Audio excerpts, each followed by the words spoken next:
Thank you everyone for joining us back. Now we'll go ahead with the day. Our next session, the theme is Current Leadership Challenges, Leading and Managing Talent.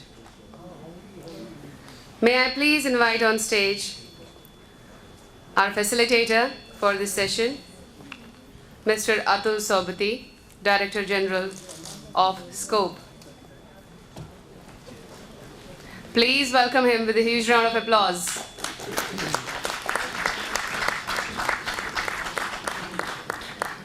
Mr. Atul Sobti is the Director General of Standing Conference of Public Enterprises, popularly called as SCOPE, an apex body of the Public Sector Enterprises of India.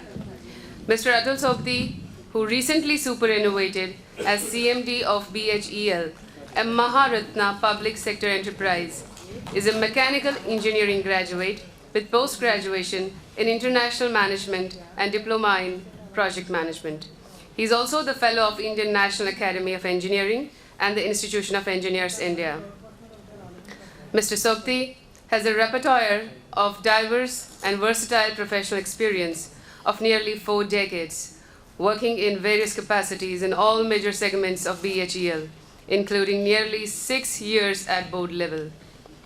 As a visionary leader, he was responsible for a turnaround of BHEL operations during the time he was at the helm. That is quite appreciative, sir. Thank you. He was also the erstwhile chairman of Raichur Power Corporation Limited, Karnataka, former member of General Assembly, Electrical Construction Company, Libya, and former member of the World Energy Council, the Studies Committee.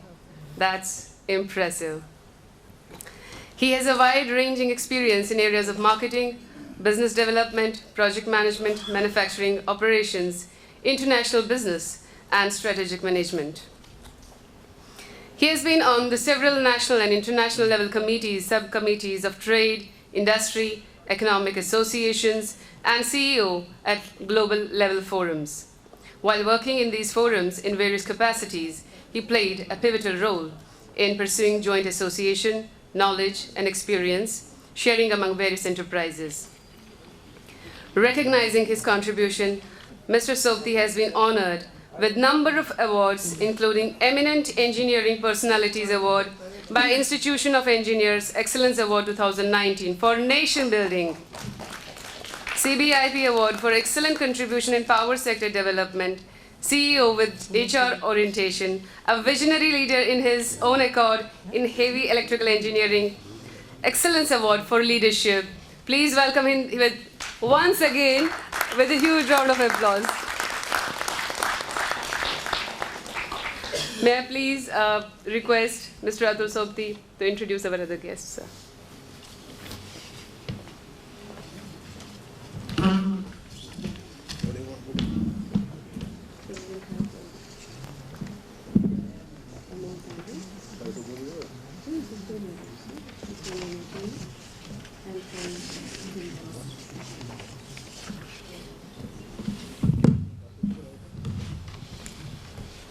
Good afternoon, friends. Along with me, we have got a very distinguished panel. To begin with, the first name is Dr. Bhimriya Maitri. We welcome Dr. Bhimriya Maitri, who is the director of IIM Trichy. He is a distinguished academician, a renowned teacher, notable researcher, and an astute administrator. An outstanding leader of management education, he has performed key leadership roles at many premier management institutes and corporates in his remarkable career. He has also contributed immensely as Dean at L&T Institute of Project Management, Vadodara, IMI New Delhi, MDA Gurgaon, and leading research programs at BITS Pilani. Currently, Dr. Maitri is the chairman of resource management of Sectional Committee of Bureau of Indian Standard, Chairman Board of Studies. He is also executive member of Maharashtra Economic Development Council Global Smart Cities Panel. Dr. Maitri is the first Indian selected as Vice President, Asia Pacific Division, DSI, Houston, Texas, USA.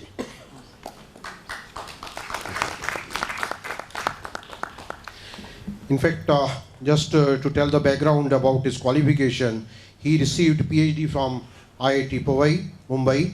He is also a member of Decision DSI USA and Institute of Supply Management. We welcome Dr. Mehta.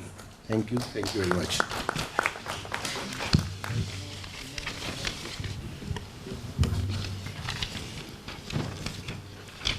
I take this opportunity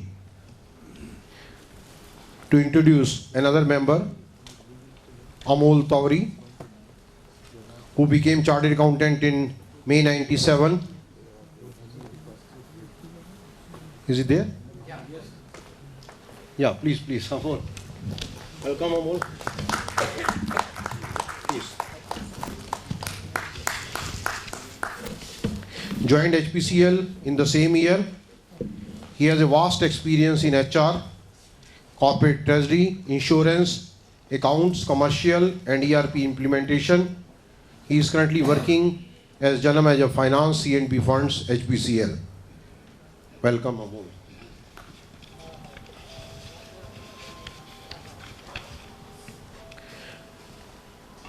Another panelist is Sonia Notani. She is the Chief Marketing Officer, India First Life Insurance Company Limited. And I'm very happy that among the panelists, one lady panelist is there. And I'm sure, especially when the subject pertains to the emotional intelligence, and definitely her valuable contribution would be there during the panel discussion. She is a founder member at India First Life, and in her decade-long stint at India First Life, she has handled a well-rounded portfolio across functions and verticals. Currently, she spearheads the company's marketing, products, customer experience, PR, strategy alliance, and direct and digital sales functions. Earlier, she worked with Aditya Birla Group, Citibank, Reliance, and KPMG. Sonia has made it into the world-renowned Fortune magazine 40 under 40 2019 listing. Excellent. Congratulations, Sonia. That acknowledges the most influential young people in business. She has also been named among the Super 30 CMO honor call by IAMAI and iProspects in 2019 in recognition of her contribution towards charting the course of India's first life brand's journey. ASSOCHAM has recognized Sonia's contribution to the Indian life insurance space with the Women Leader in Insurance CSO World. Great. Sonia is an economics graduate from St. Xavier College and holds an MBA from Narsi Monji Institute of Management Studies, Mumbai. Thank you. Anybody else? Panel? Mr. Rizwan? Okay. Four panelists. No? I have been given the responsibility to conduct the discussions on this very important topic, which talks about the current leadership challenges, leading and managing talent. A very important topic, and I'm very privileged that I have those panelists who have got the vast experience in this field, who has in fact, who have handled a lot of challenges in the leadership, in the current business environment, and have addressed all these issues. Before starting further, I like to set the tone for the discussions. We know that leadership is keeps on facing challenges at different point of time, but I feel that 4 parameters are very important for any leadership, which have not changed over the years. Adaptability, tenacity, diversity. These are the 4 areas which remains constant. Only thing that circumstances have undergone change, pace has undergone change. We have to address all these issues in whatsoever position we are, whensoever we are working as leader, serving the company, serving the community, serving the nation, serving the globe. There have been a lot of talks about the leadership. A lot of courses have been organized, a lot of sessions have been organized, like this session itself. I was surprised to read somewhere that it's a $40 billion industry which is working in this particular area for developing the leadership and the different kind of training tools. I know that based on that, a number of new concepts have come, a number of new tools have come, new thoughts have come, but I feel that the basic remains the same, which is a human angle. Because leadership, I believe, is not an event. For example, you are told to do particular thing, that day you do. You complete the job and go back. No. Leadership is a process, I believe. Leadership is not an event. So basically the human angle has to be there. These are general, if you talk about the leadership. But the issue is that what kind of issues which are being faced today for the leadership. My personal experience, my personal thought about it based on my around 4 decades of experience working at different levels at different places. The first most important thing for the leadership today is the disruptions. Business disruptions, technology disruptions, which you are seeing. Earlier also disruption used to take place, but now it is on the accelerated path, these disruptions. You see, in the last 20 years itself, so many disruptions have taken place which nobody had imagined.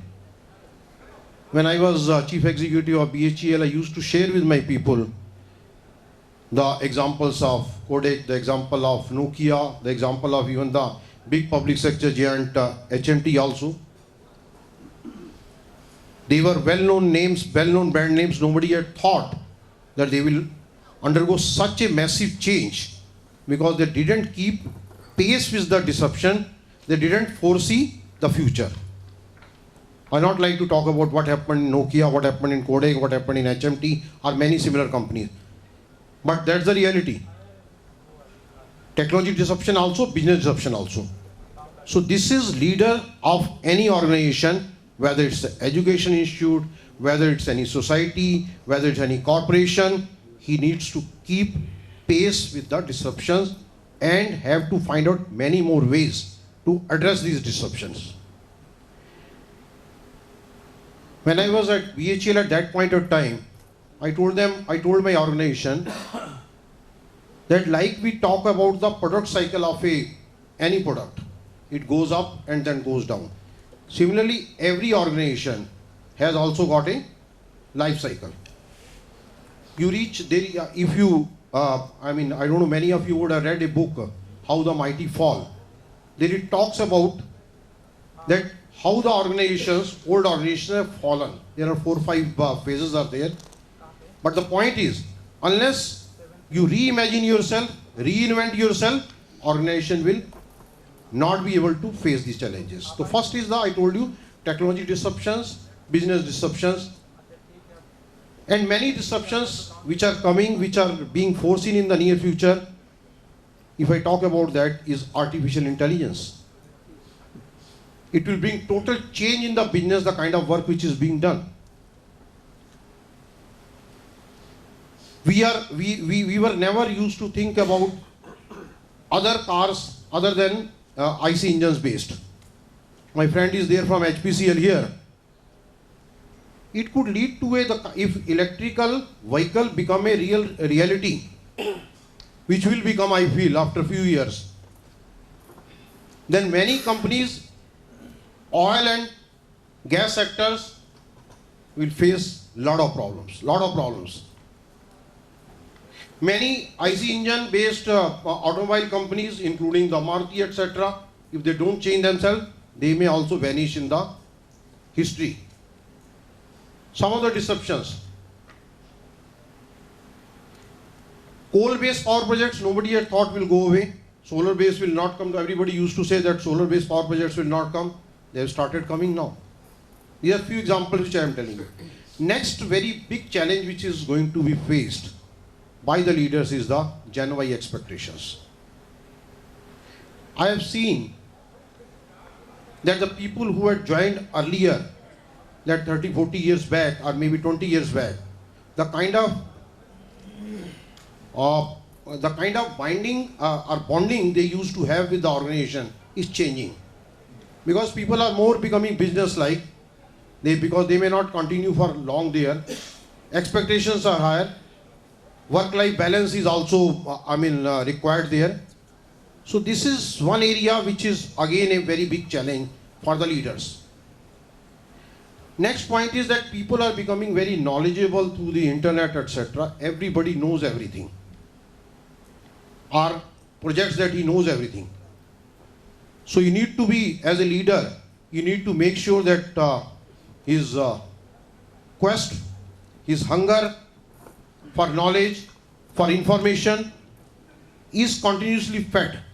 Otherwise, unnecessary rumors will be floating around, people will not be getting the reality. So communication is becoming very, very important. I mean, taking people along is very, very important. Just few points which I like to mention before I request the panelists to speak on the subject. I took over as Chief Executive of BHEL on 1st January 2016. At that point of time, company was facing problems. Unfortunately, after 40 years back, after 40 years of, rather 45 years of its existence, it has gone into losses for 1 year. So at that point of time, I found that how one has to address these issues. I found that one of the key elements for addressing all the issues is the emotional intelligence, or the subject which you people have been discussing. People have to be taken on the board, and probably the first time a chief executive has written a personal letter to everybody that we are in crisis. I was advised by my friends, my people there, don't I? I said no, everybody should be aware, but along with that you have to give the hope also that no crisis is unsurmountable. We can address these issues. Everybody came to know what are the issues, and finally in 1 year period itself we bounced back, and in 3 years period profit became a very high growth of the profit took place. Company became top line had gone up, cash had gone up, everything went up because people started, their emotional cord was touched, and everybody contributed in that. 2-3 points which I like to mention about the emotional intelligence. I personally feel that indifference, any companies or any organization, the biggest enemy is the indifference of people. Sometimes you feel that so many people are there and they are there is no problem, they complete their work.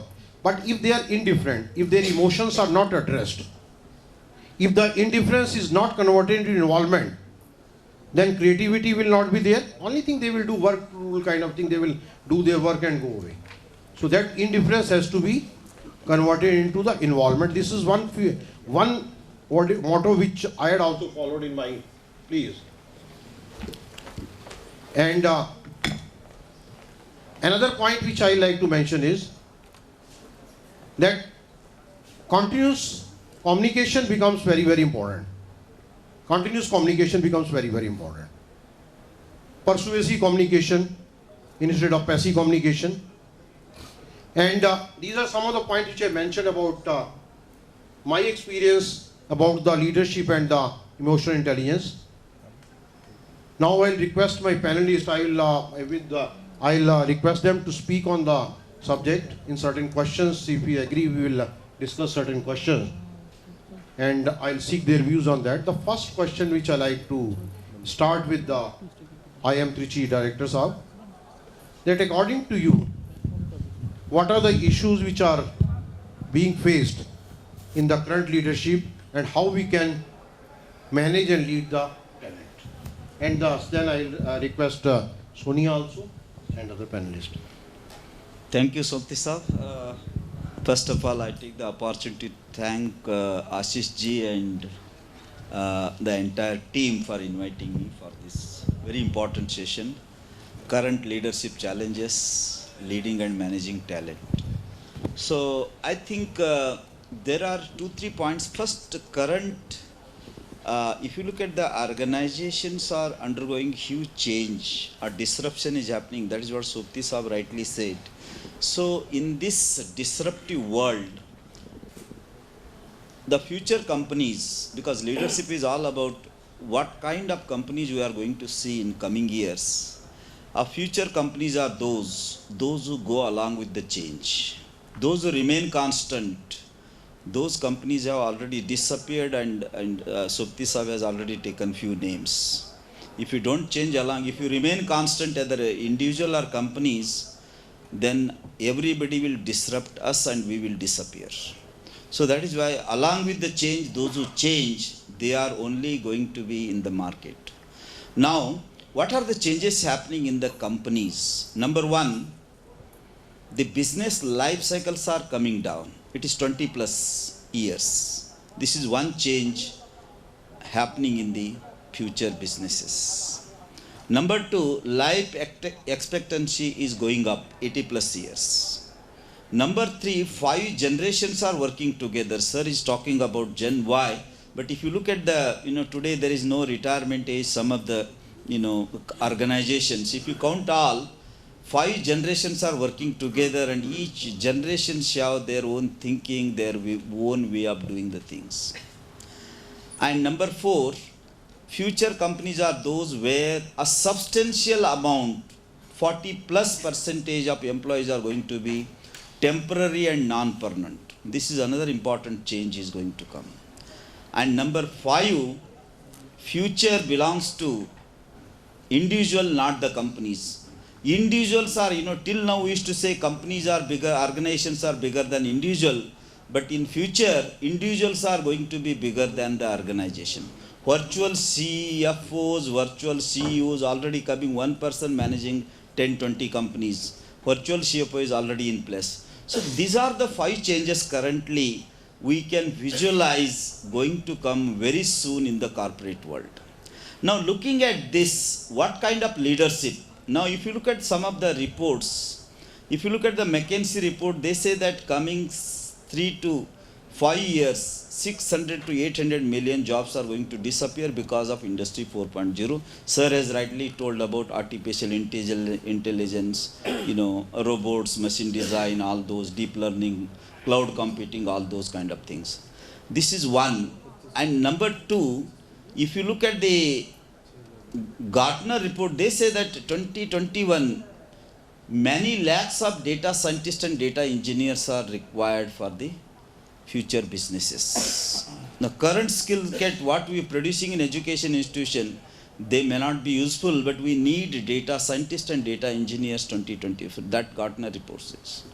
Whatever the 6-7 changes I told in the corporate world, keeping that in mind, Deloitte report says that future belongs to a liquid workforce. Now, if you put the water into the glass, it will take the shape of glass. If you put the water into any container, it will take the shape of that container. So future roles of every individuals are continuously changing along with the changing technology because of disruption. Now, for what role purpose I have been made or I educated, that role will be keep on changing. Earlier, generation to generation, we used to do one job. Now, that is not going to be true. So, liquid workforce, it means our roles are going to change. For example, I am coming from education sector. Maybe coming 4 to 5 years, CBSE schools right from DPS Delhi to remotest village of the Tamil Nadu, a robot can teach. Best education, what DPS teaches, robots can teach in a remotest place of my state, Tamil Nadu. Now, what teachers will do? They are not going to be unemployed. Those teachers are going to change their role. Instead of teaching, they will coach and they will mentor, they will handhold the kids to learn better. So that is how our roles are going to change continuously. And some of the repetitive jobs, what we do today, they are all now taken by the robots. And ordinary robots are managed by the smart robots. And smart robots are also going to sit on the boards of the corporate world, because smart robots can give unbiased data of the company. Otherwise, individuals, we can bias and we can hide the data to make a factual or a right decision making. So these are the changes happening in the corporate world. So if you see all these things, I can say in one line, future is fluid.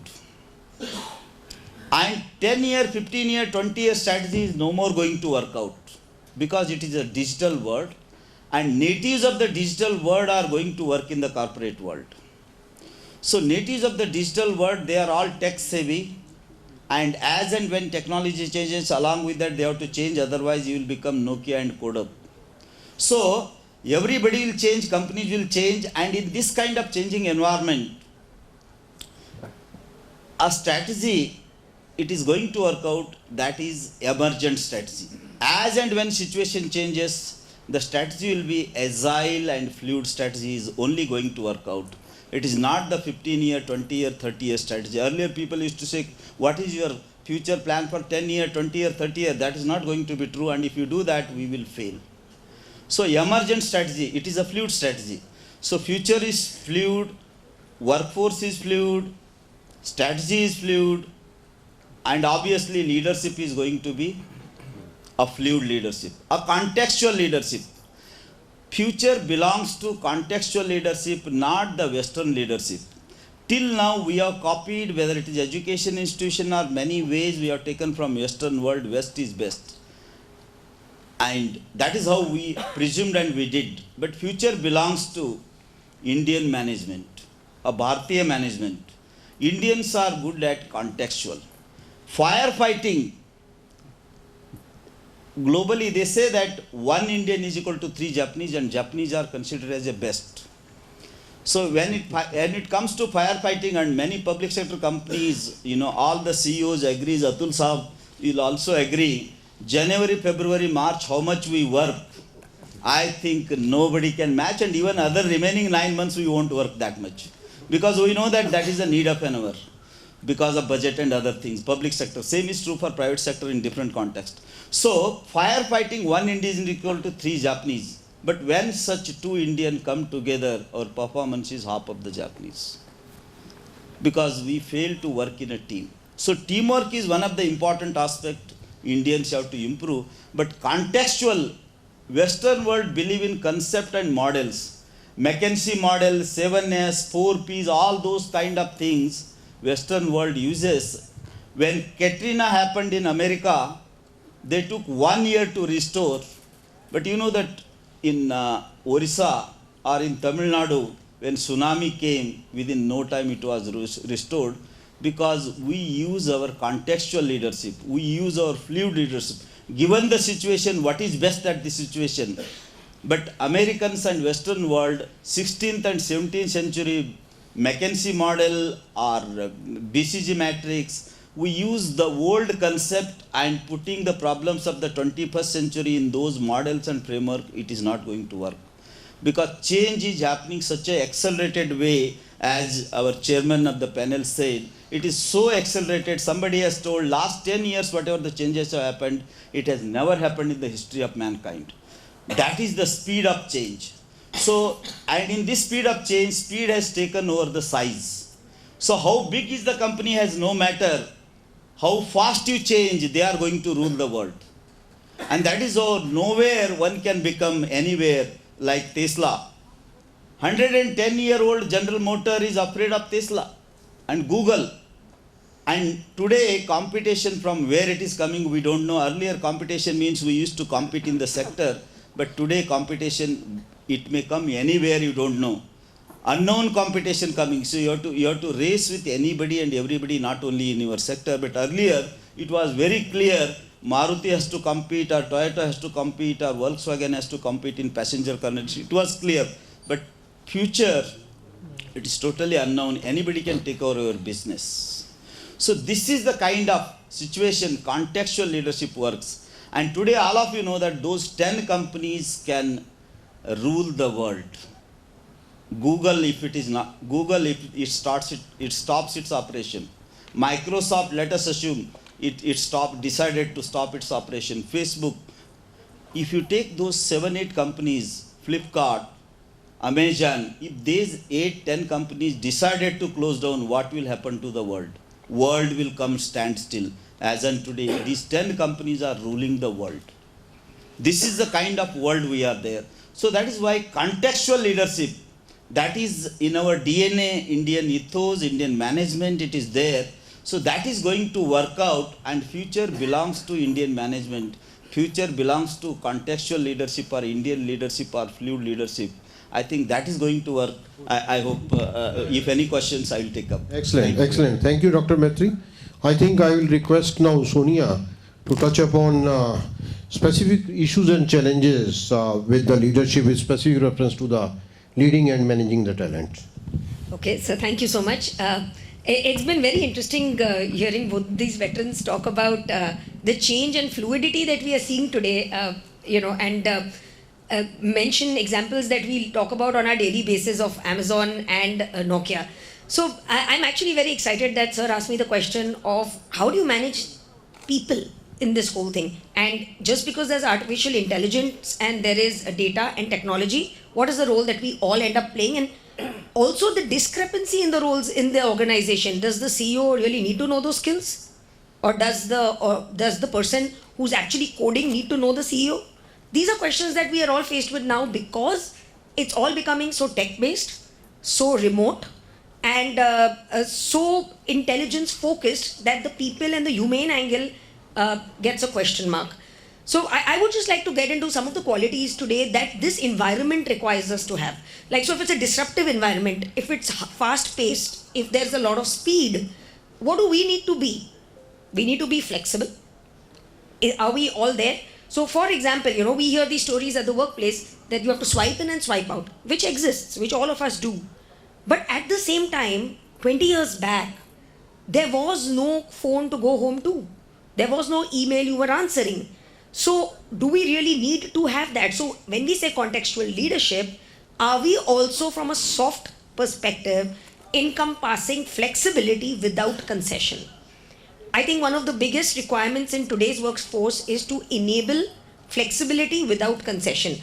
We tend to assume that flexibility is happening, or we tend to assume that flexibility is concession. Dekho, 5 baje ghar chale jaiye. So we need to get out of this if we expect people to disrupt, if we expect people to move on pace, because pace means if it comes at midnight, I reply at midnight. Pace means that I will be working with somebody in the US at the time that they are available, and the same time they have to be available when I'm available. Now, if I need to build this ecosystem, I have the technology, I have the digitization, I need to be able to do this, motivated to do this, excited to do this, because it's part of my daily job. And I don't need to get into a space of saying, I clocked in at this time and I clocked out at that time. So I think flexibility without concession is a very important trait that we as leaders have to imbibe and inculcate in the culture around us. The second thing, what was very, very specific about the leaders, and it still is, but we are undergoing a transition. It was knowledge. Knowledge was power, right? Today, knowledge is Google. Knowledge is not power. So a lot of information, like Sir said, mentioned, Mr. Sobdi mentioned that, you just Google it and you will get it. I mean, their quest for knowledge is getting satisfied. Now, in the process, what is it that gives you the edge? If it's not going to be knowledge.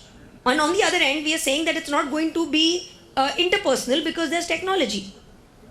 But here I would like to say that experience doesn't necessarily mean years, but the quality of the experience that comes in with daily interactions or the work that you take on builds a lot of credibility of leadership.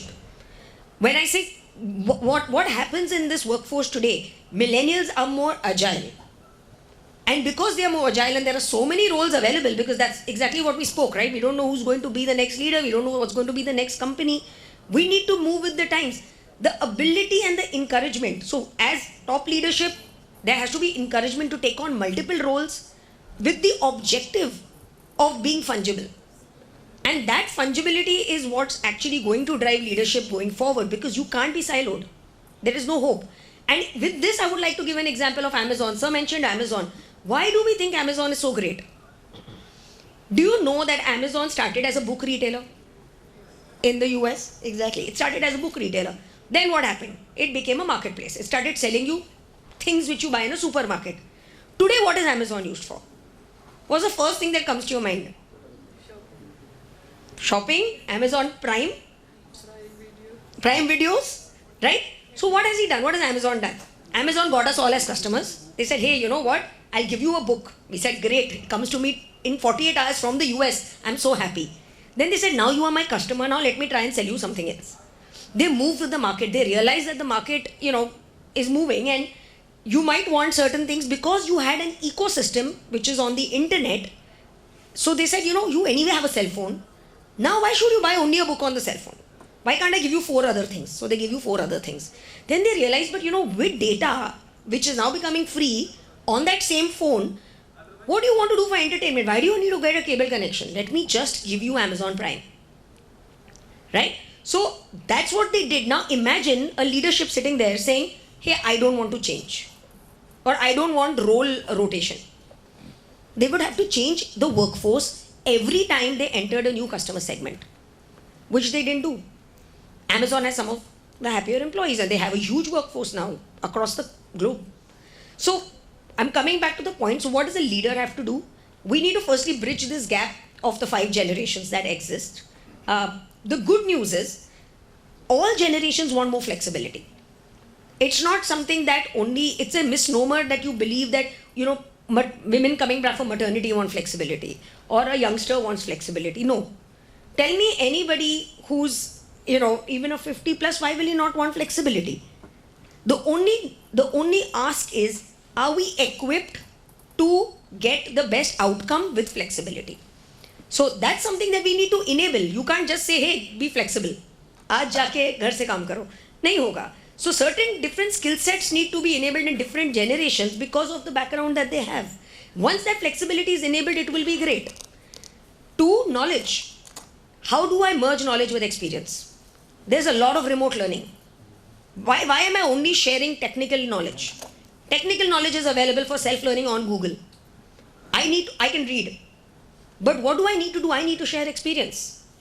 There has to be mentorship programs. There has to be coaching. There has to be perspective. Today, a company like mine, I'm a founder member of this company. I'm employee number 8 before the company got the licenses. Today, we are 2,600 employees strong. I still don't have the experience that lovely gentleman sitting next to me will have with 50,000 employees.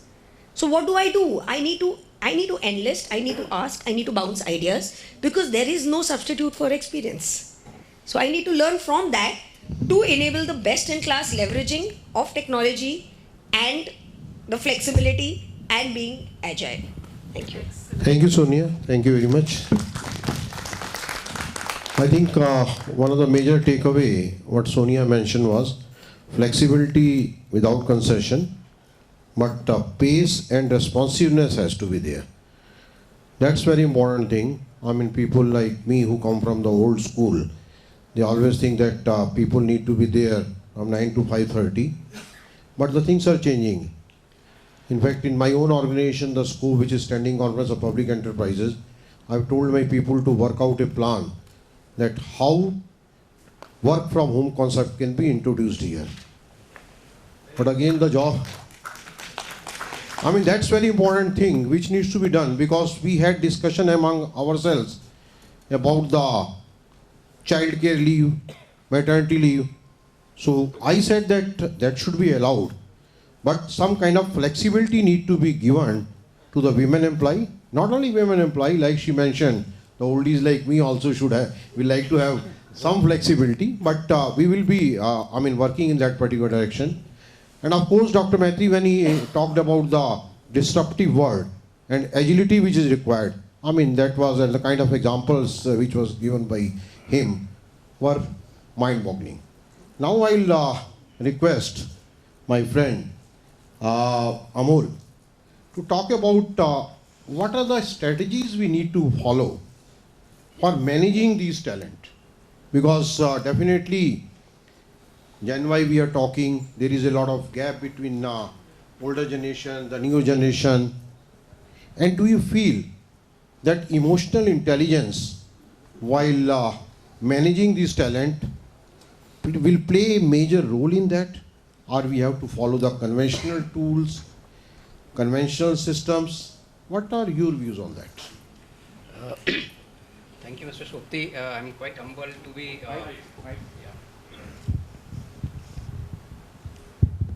Yeah, it's okay now. It's okay now. It's quite humble to be in presence of you. You being such an industry veteran. Not audible again.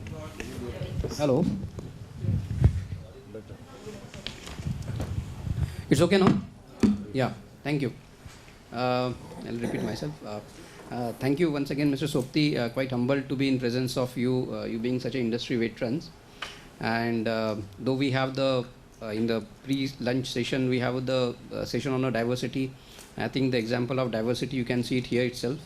So you have got industry veteran, and then you have a young achiever, you have a professor, and you have a finance man also. So it could not be as diverse as it could be, to be honest.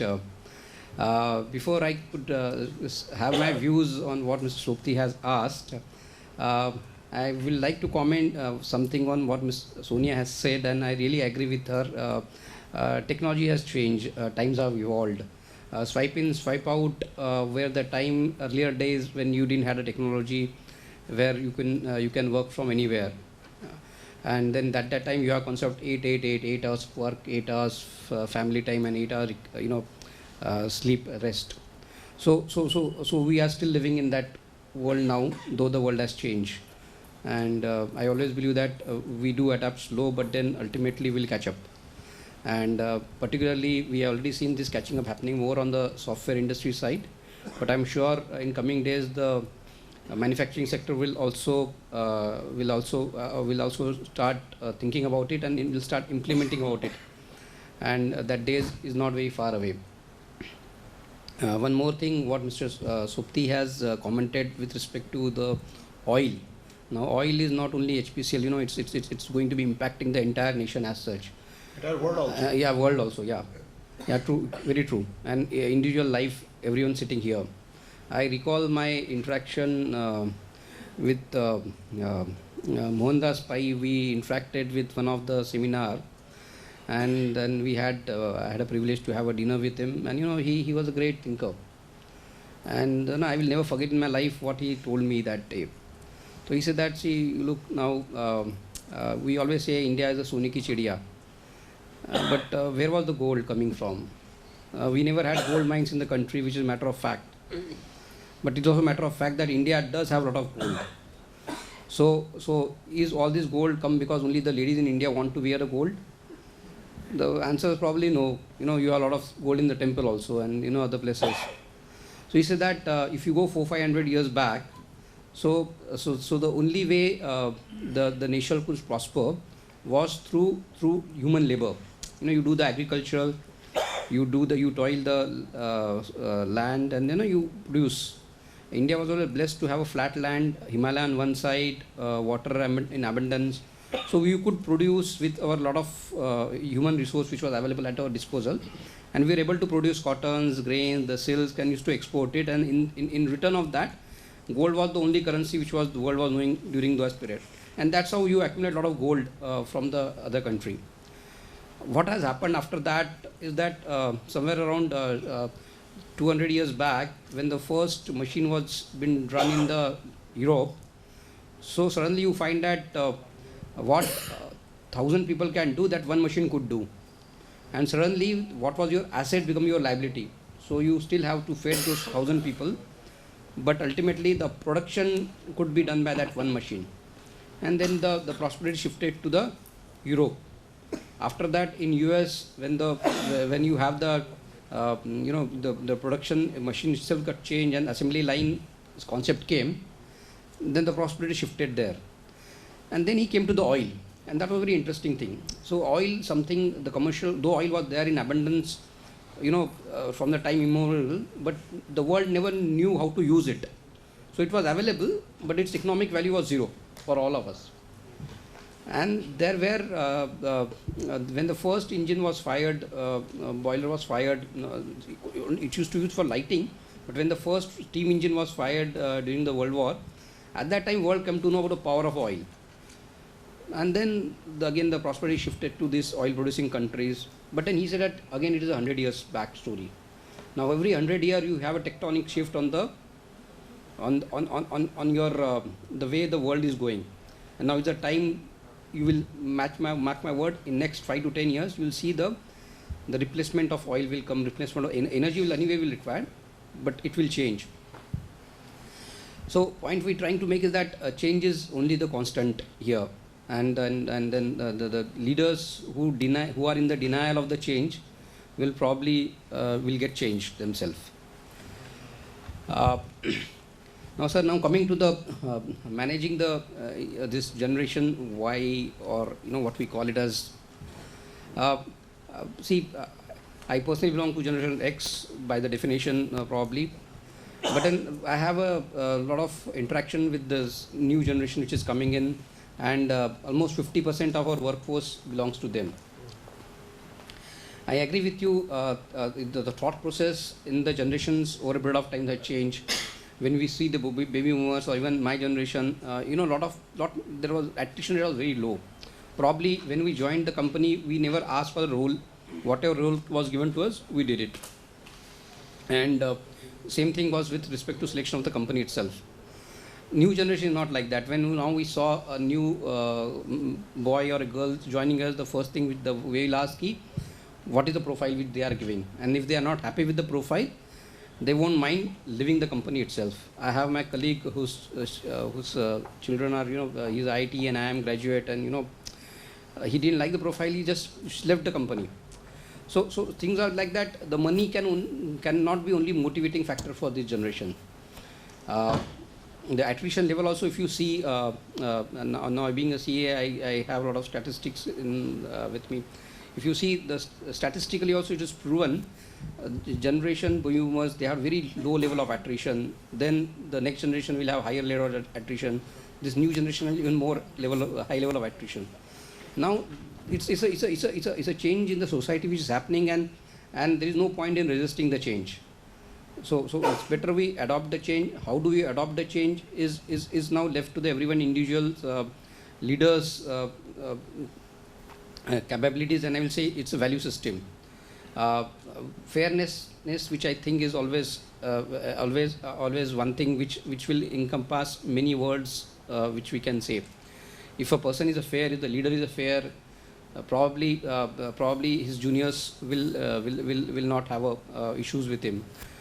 Today, what we found many a times, again, I was reading some article and I understand that almost worldwide, only 30% employees feel themselves to be actively engaged, and only 30% only feel actively engaged. That means they are passionate of their work, and there where the problem is there. If the 30% only are doing what they want to do, that means the rest 70% not working to their potential, and that should be considered actively by the managers to fit in a proper person in a proper role.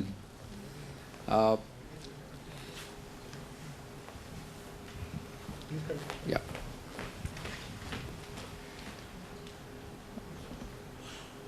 Anyway, that's all, Mr. Sopti. That's what I wanted to tell you. Yeah. Thank you.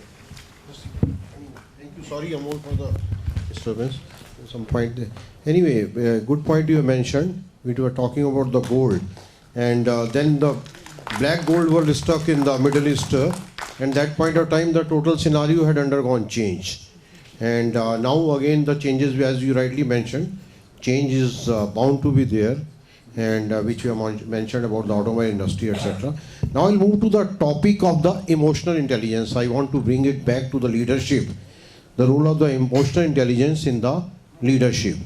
All of us are aware that emotions are the biggest driver for anybody's behavior, and behavior is the most important part of any performance of individual or the organization. I request Dr. Maitre to tell something how emotional intelligence can play a role in managing the talent? Very specific pinpointed question. Do you feel that emotional intelligence, or emotions you say, have any role to play in the leadership, in managing the talent or not? If yes, then how? Yeah. So obviously answer is yes. Emotional intelligence, EI, earlier EQ, it plays a very, very significant role for managing the talent in the corporate world or any organization. Now, emotional, you see today, who is important person in this room or in this conference or in any corporate headquarter, those days are gone. So earlier leadership, the MD or CEO is sitting, then people used to say, oh, important person is there and that decision is final. So those days are already gone and they are going. So that is how emotional intelligence is going to play a very, very significant role, because you have to empower the people, you have to inspire the people, you have to motivate the people. And that is how 4 important elements of emotional intelligence. It is about, relationship management, it is about self, understanding self, and it is also a social awareness. So keeping all the 4 dimensions, important dimensions of the emotional intelligence, the leader, if they deal with the people, individual, what motivates them, what inspires them, so that only, because since roles are changing and since keeping end in mind, objective results should come. So in that sense, it is important, extremely important, to how people can go for extra mile in the rat race, so that they can achieve the business result, corporate result. So that is where emotional intelligence, extremely important role it plays, and I think, sir. I fully agree with you, because the best results can be obtained through addressing the emotional issues itself. I am a firm believer of that. I'll not ask the same question from you, Sonia. I think all of us are already on the same page that emotions, addressing the emotional issues is very important for managing the talent. I like to ask you, being the youngest among the panelists, any specific issues which you have faced, or any situations you have handled where you have addressed the emotions or used the emotions for managing the talent? Any live examples, so that our audience also get enlightened on that? So it's a very good question, because I think we do it all on a daily basis. Whether we do it in a small way or we do it in a big way is the question. I particularly see, coming from a relatively small company, which is a little more new age and financial services, we deal with a lot of millennials in the workforce. I think there are 2 things that resonate and where emotions come into the picture. I think one is a huge sense of ownership that is there in this generation. There is nothing that is not mine, and it's personal. I think that can be that is a big power, as well as it can be a huge detractor. So when it's the best way to do it is to give that ownership, to direct it and fuel it without seeming controlling. I think that's a very important piece that I think we see with the current workforce. The other one that I feel is managing expectations. Okay, so what happens on a day-to-day basis, you play on a person's sense of ownership and expectation, and today we are not in that way that you can scream at anyone. So let me try to decode it with a daily example, right? How many of you would like it that your boss came and told you, this is not the way it's done because I say so, and it is your job to go change this because I say so? Nobody wants to hear that. Instead you say, are you sure you want to let the company down? Wasn't this supposed to be your area? And I was so proud of you. I thought you would be the one who would take this forward. Tell me one person who's not going to do it. So these are ways I believe that you play on the sense of ownership, you play on the sense of purpose. We heard in the panel before lunch, people spoke about CSR and how millennials today, or Gen Y, or the larger audience is moving towards a lot of beyond me. So when you are also driving content or context, if you build a larger sense of purpose, also it helps in driving and motivating people who are around you. So these are the 2 examples that I can think of immediately. You like to give some example, or we open the house for the questions? Yeah, please. So basically, as she rightly said that always you have to deal as a managers, and as you go senior, probably that's become one of the critical area of operation for you. I can just give some example, like in public sectors, we always say that neither you can choose the bosses, but in our case, we cannot even choose the subordinates. So the only way you have to manage is whoever has been given to you.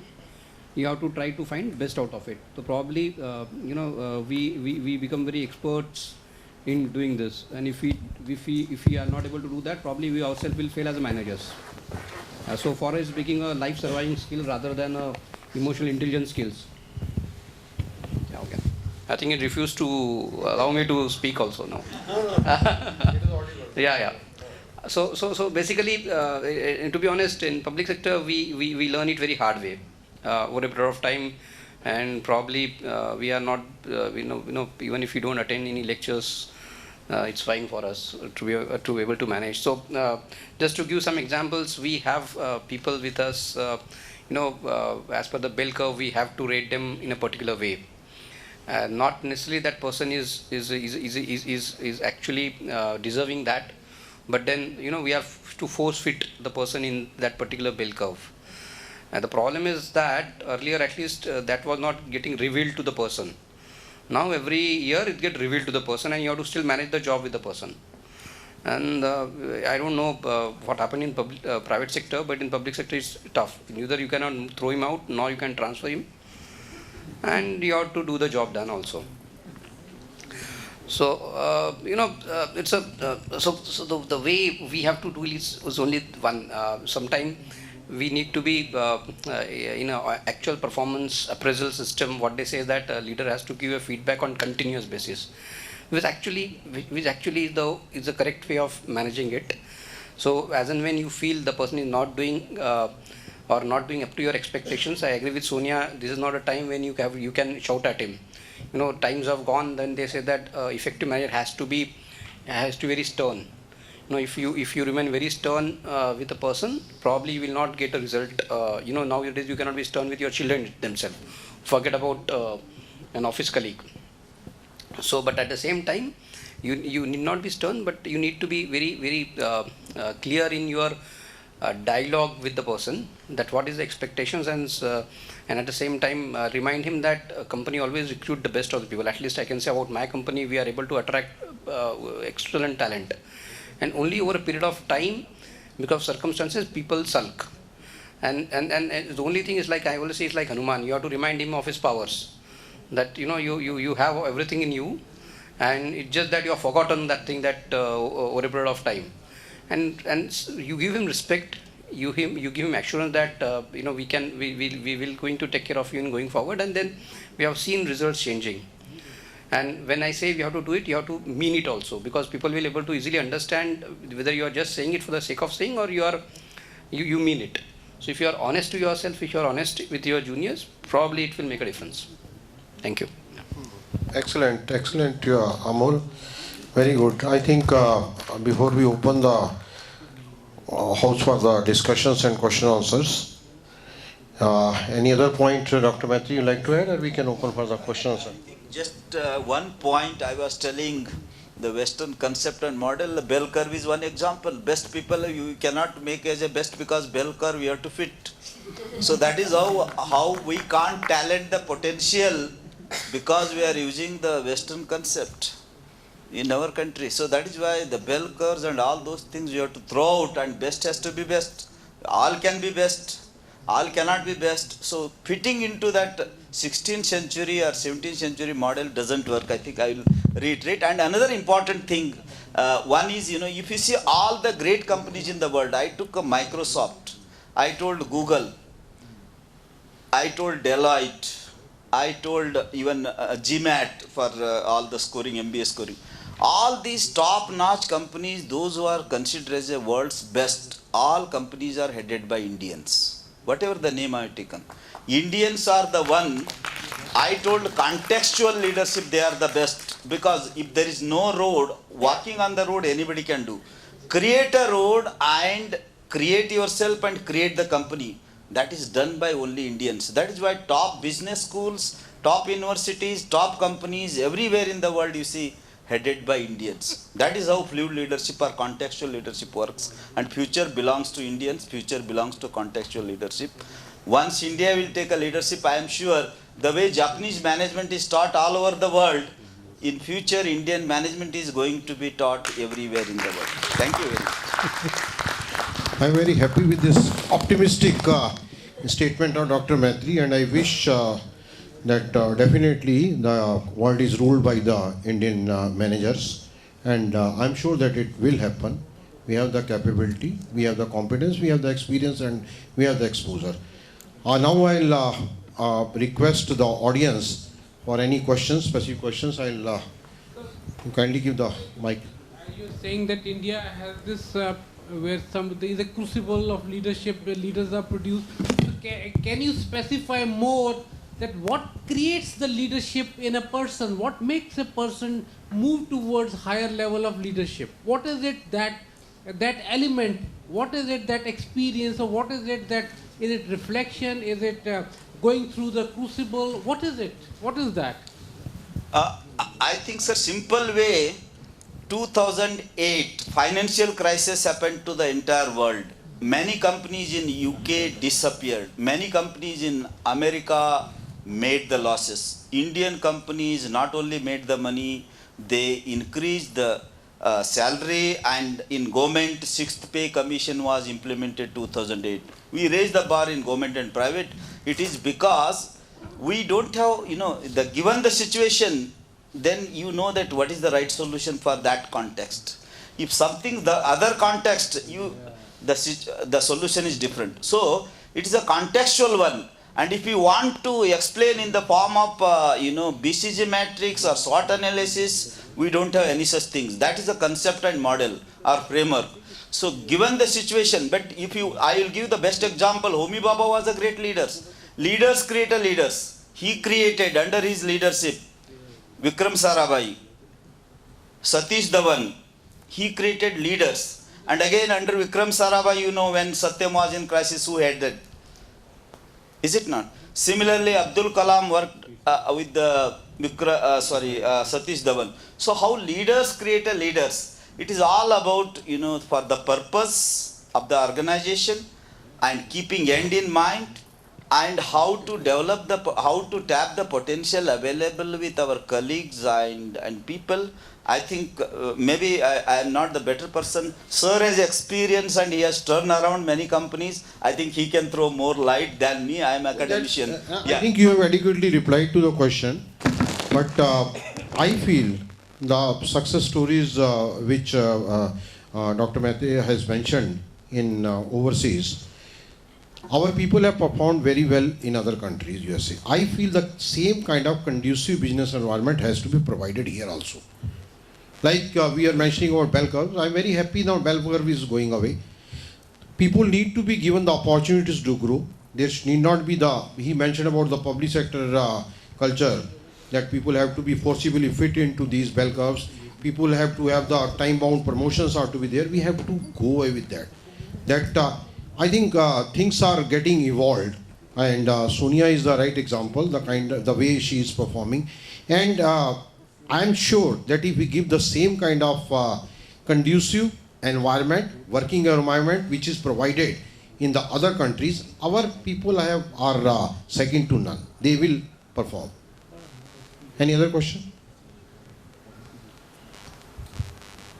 Sir, the question is to Maitre sir only, because he said that the bell curve performance management process should be thrown out.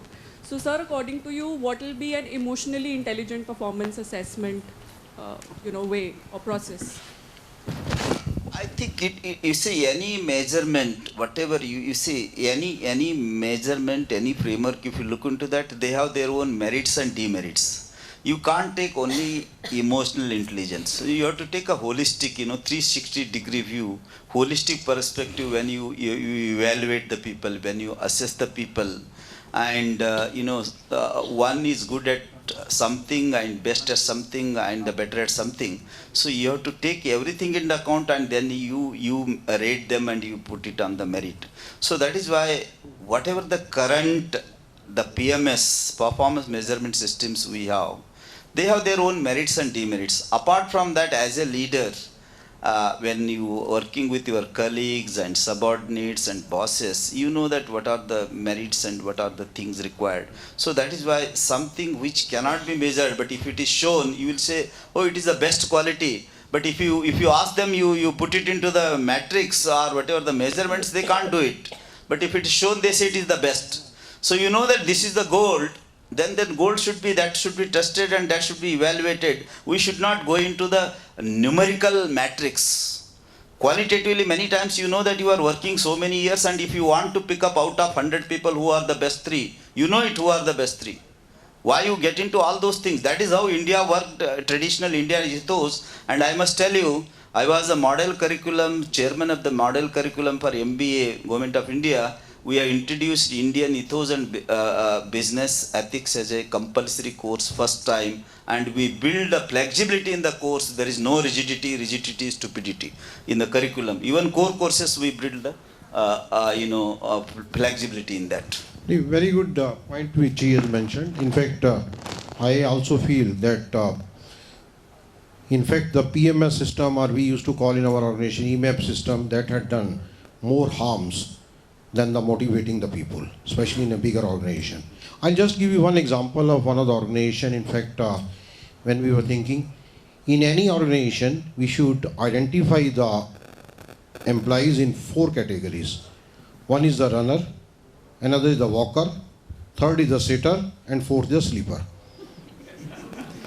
Sleeper you cannot change. Sleeper, in fact, you should do the surgical strike. You should remove the surgery. I mean, they should be told to go out. But through this emotional intelligence, walker and runner, okay, you cannot make everybody runner. There are few percentage runner. But through this emotional intelligence, sitting with them, I think sitters has to be converted into walkers. And it's possible. There is no time, other I would have given you a specific example how I have got converted many sitters into walkers. This can be done. This is one approach which can be followed.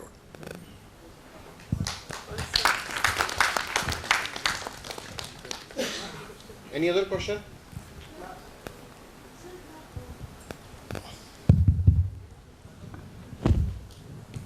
Sir, you said that you wanted to classify your employees into 4 categories. But then Professor Maitre says, as per him, I think he prefers subjectivity over objectivity. How do you actually classify them into 4 categories if you prefer subjectivity over objectivity? Will you not be questioned for that? On what basis you put me into sleeper class? On what basis you put me into walker class? Can I not question you for that, sir? Did you have any answer for objective answers to that question, sir? No. I think, ma'am, you see, I told numerical matrix. One is a qualitative matrix, one is a quantitative matrix. We are more into quantitative, less into qualitative. Yes. Qualitative matrix always much above, much ahead of quantitative, and we are all into quantitative. That is how this problem comes. You can always classify these 4 categories into qualitative. You can always do it. If 4 people are given, if you work with them 1 year, if it is asked to you, you know that how do you rate, and it is all intuition. It comes. You may not be having well-defined matrix, but you can crystal clear classify them. But then, transparency and clarity comes from objectivity, sir. I mean, that's where my question. That is how, on the name of transparency, maybe what sir has told, instead of building the leaders, we are killing the leadership in the organization because wrong metrics, wrong PMS we are using. Instead of building the leaders, we are making them unhappy. And if you look at the General Electric, Jack Welch, as sir told, and not only given a person, those who are walkers, he converted into runner. That whatever the black belt champion and green belt he built, those who were walking, they all become runners. Okay. He converted. No, I like to add one thing about the transparency you mentioned. I think Amol raised a very pertinent point. I firmly believe that too much transparency is bad. unless an organization has achieved the maturity. Purposely he knows that he has got 4 persons with him. If he has to classify some of the persons below 3 marks out of 5 or so, tomorrow he will become his enemy. Whatsoever work he is doing, whether 20%, 30%, he will not be able to get that. It's better need not to be shared with him. But here, in the name of transparency, we want to share it. This is not the time. I feel still some... this is limited things should be shared with them. Total sharing is not important. So transparency is being misused. Transparency is being misused. So too much transparency is not bad. This is my personal opinion. Maybe the... Yeah, may I know the opinion of Ms. Sonia? What would be your opinion? I believe you have to share what has to be shared. Yes. Okay, but that doesn't. So that decision, however, cannot be one person's decision. I don't believe it is a manager's decision or discretion on complete what is transparency. I don't think you can have an agile, fast-moving, fast-paced environment if you intend to keep things grey or dark.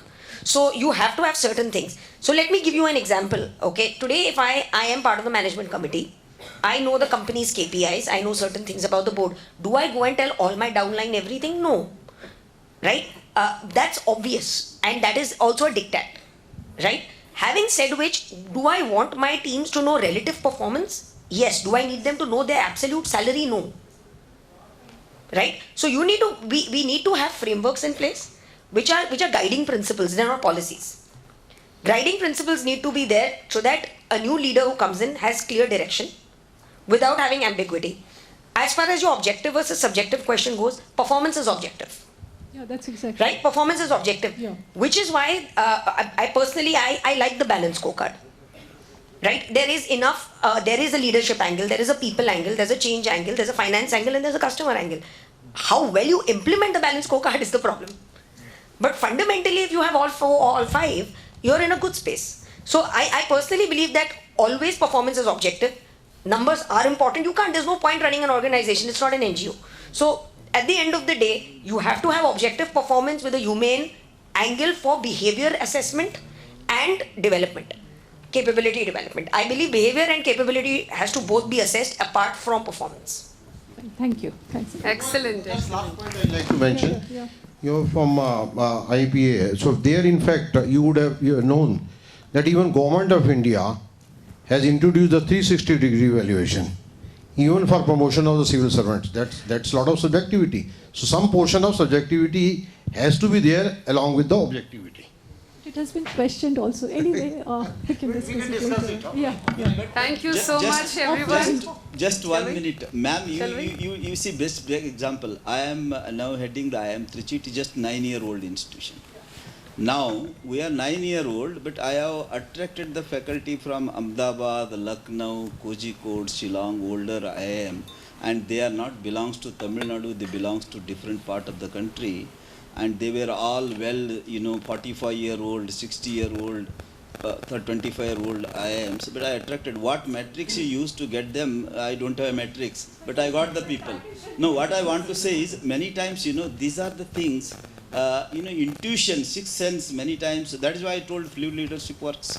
And that is why metrics, we should not use too much on numerical metrics. But I agree that qualitative one has to be there. And it is many times, we can't express, but we can tell exactly what it is.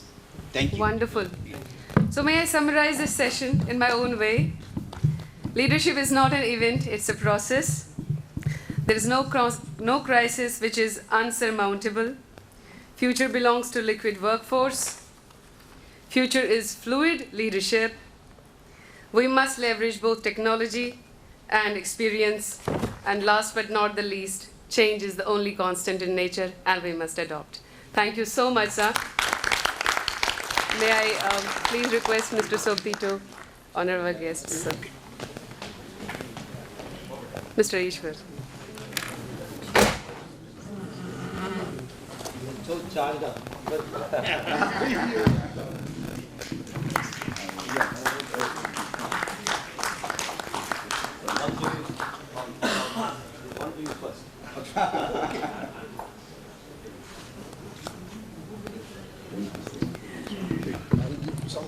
Other one to her.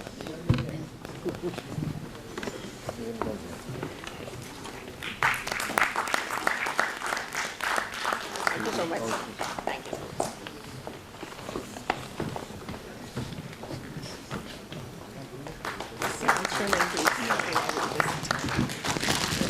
आपके लिए photo के लिए उधर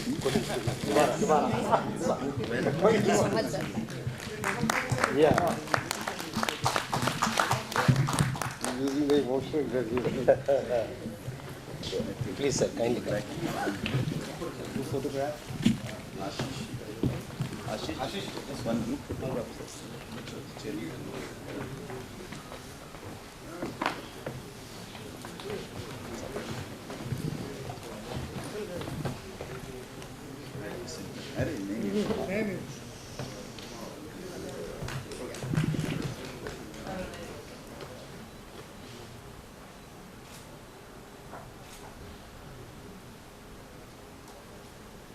Thank you.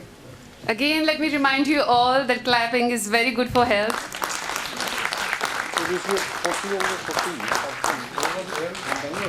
Thank you so much. May now I request you to please head for a tea break. We will be back by 4 p.m.